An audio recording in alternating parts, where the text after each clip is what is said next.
they don't use them regularly because it's technically an enclosed space. So the idea here is that they shouldn't have enough room on the facility to need a jet ski. It's if they have to leave, quote unquote, emergency, nature. So I would have had, oh my God, I just lost her name, the main scientist at the end after she cuts her hand. Yes, cuts her hand, gets tetanus, obviously. I would have had her get on a jet ski that's waiting, like it actually survived or had been pushed aside. It is banging up against the wall, and she is whipping around the jet ski in a circle with her hand in the water to spread the blood, right? Wow. So when the shark chases her, we almost think that she's going to make it out because she's whipping around, she's running from the shark as it's, thrashing around. But again, there's not a lot of room here. So she's still in, epic danger. And at one point, maybe she does like a quick skip over into another pool part, and she thinks she's safe because the shark doesn't follow. What she doesn't realize is that the shark dives down and comes up underneath her. So as she's like, yeah, I'm good, I made it, all of a sudden it's this giant 25-foot leap out of the water, and she's on top, and it separates her from the jet ski. The jet ski flies out, but where she falls back into the shark's mouth, that's how she dies. That's your jet ski action sequence right there. I hate it and love it. That was off the top. Yeah, that's off the top. That changes everything I know about jet ski action scenes because they're normally terrible. You might finally like one. It's like my whole spiel for years has been against jet ski action scenes, but this one's amazing. I'm sorry. It's your origin story. Because there you go. It's set up in you have Chekhov's jet ski. Right. And it's not gratuitous. And never once is she screaming like Treat Williams going, yeehaw, I'm awesome. Like she's not Treat Williams this. Right. If Scoggins was riding a jet ski, then he might be doing that. Yeah, Rappaport on a jet ski. It would be the first awesome thing he's ever done. Yeah.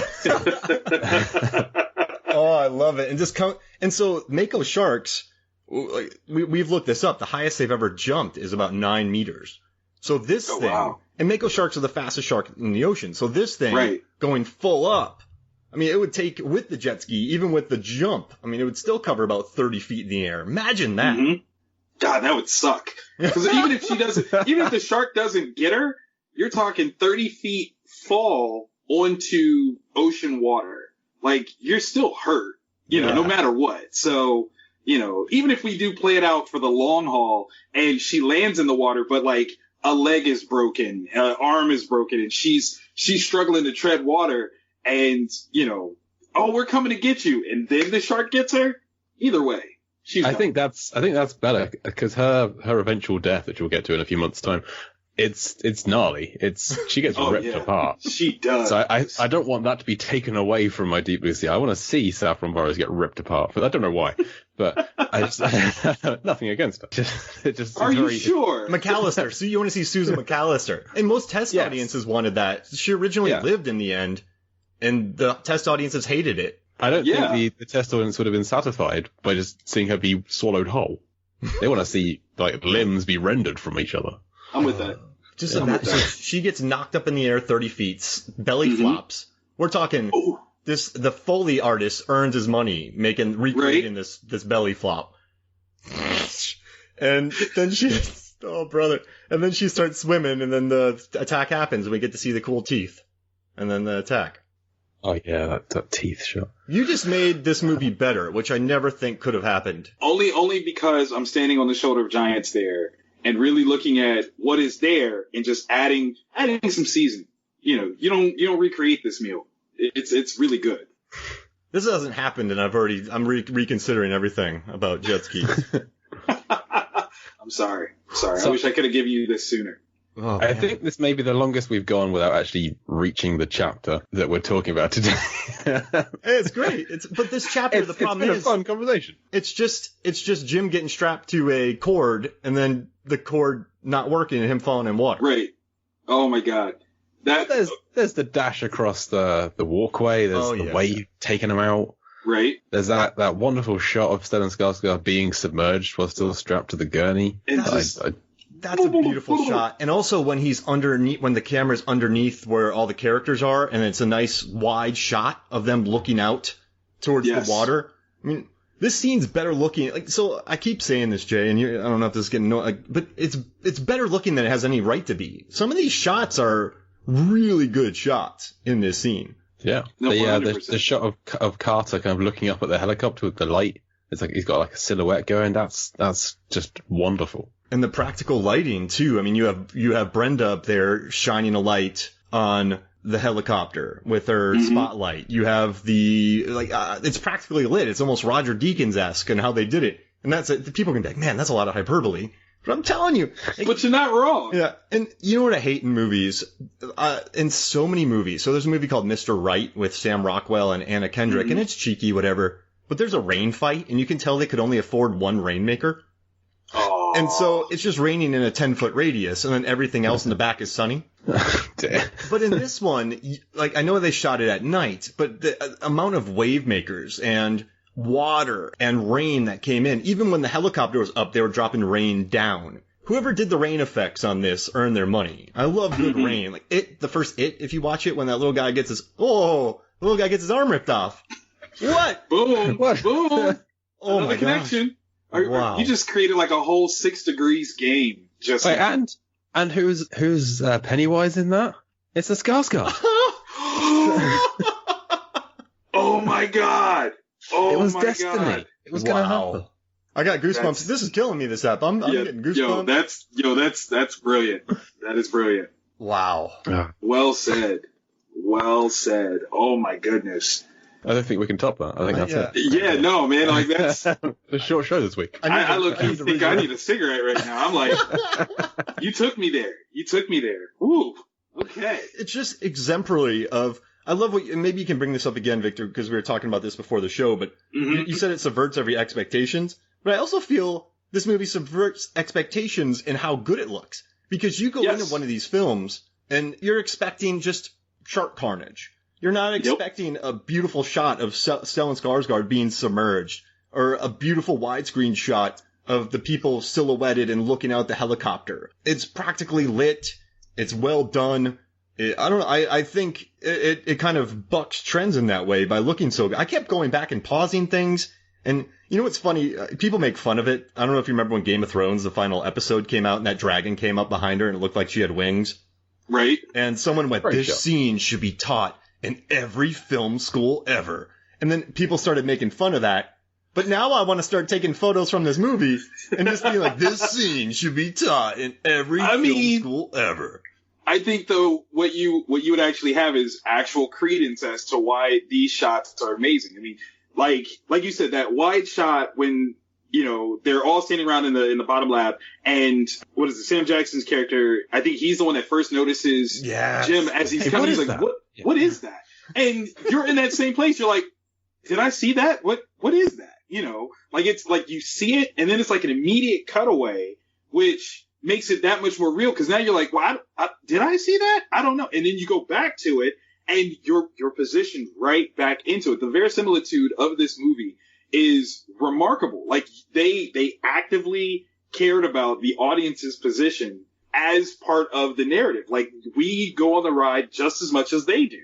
And again, by subverting the tropes where this was just supposed to be shark carnage, I love that it's not until the very freaking end of the movie that they realize that all of this was a plan that the sharks had.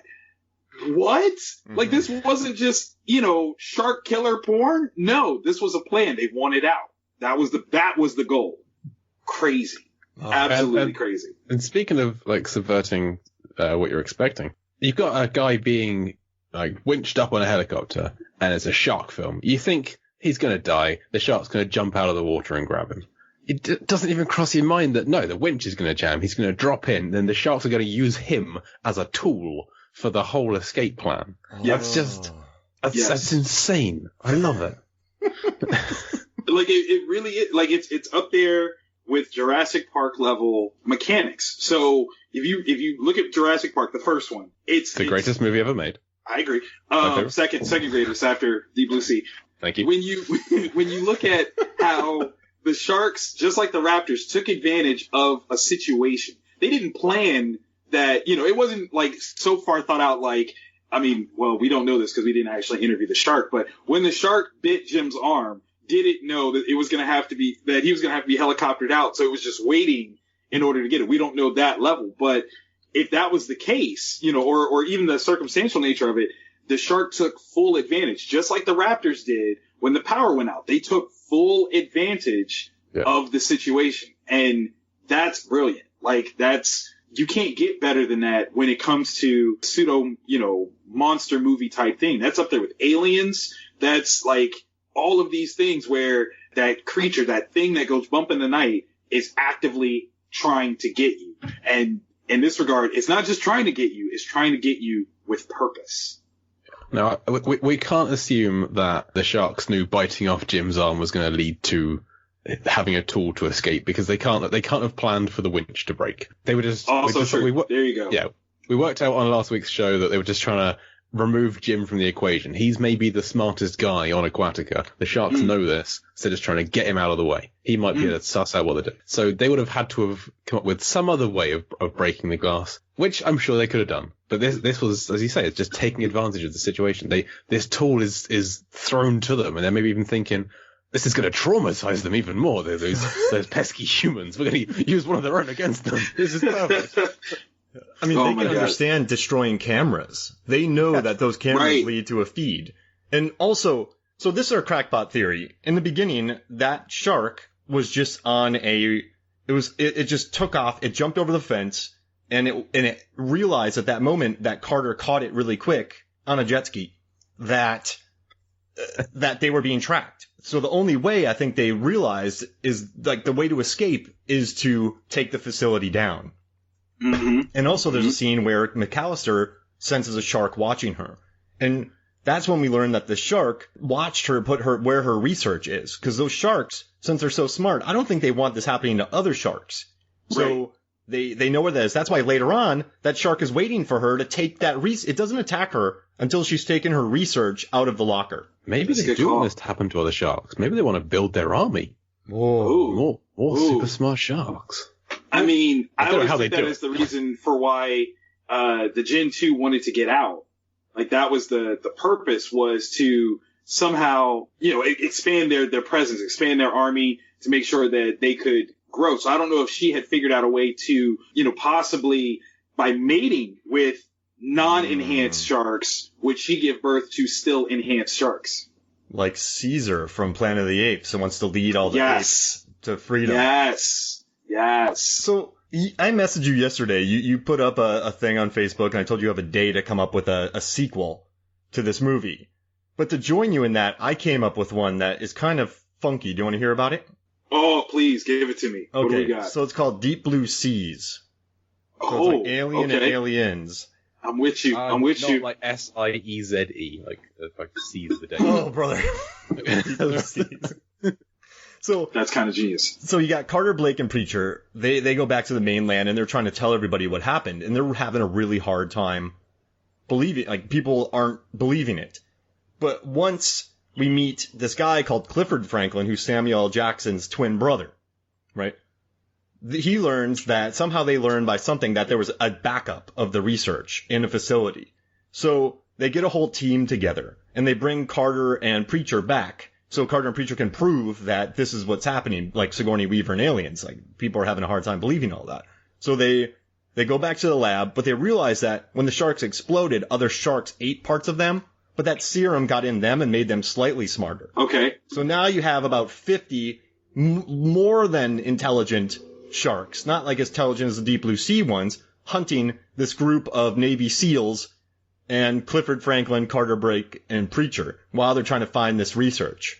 And then it all goes off like in Aliens. That's my sequel. I like it. There. I like it. I got one little like twinge of an add-on to it. Ooh. Instead of Clifford Franklin being Sam Jackson's, Russell Franklin's twin, Clifford Franklin should be played by Orlando Jones because the replacement. Clifford, yes, because his name was Clifford Franklin. Yes, he's like a one-man cold. He's the only one catching it. He's the only one coming down with it. Oh, yes.